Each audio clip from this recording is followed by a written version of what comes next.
তার দুইটা তার ছিঁড়া আছে, তার দুইটা আমার তাকে লাগাইয়া দিতে হবে। আচ্ছা, তার আগে এইখানে কি দেখা যাচ্ছে? তার মাথার ভিতরে আর কি আছে এখানে? এটা কি? তার মাথার ভিতরে এটা আবার কি রে ভাই? What the fuchka?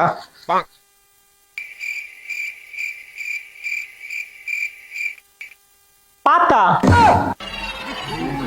এখন বুঝলাম এই হকার সাংবাদিক কি জন্য এত বেশি কথা বলে, এত উল্টাপাল্টা কথা বলে।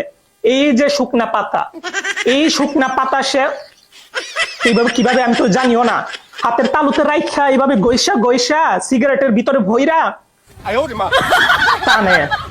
এইটার জন্য সে উল্টাপাল্টা কথা বলে আমাদের বাংলাদেশকে নিয়ে, এবং কলকাতার মধ্যে যে মানুষগুলো আছে তাদেরকে শান্তি দিচ্ছে না এই হকার সাংবাদিককে।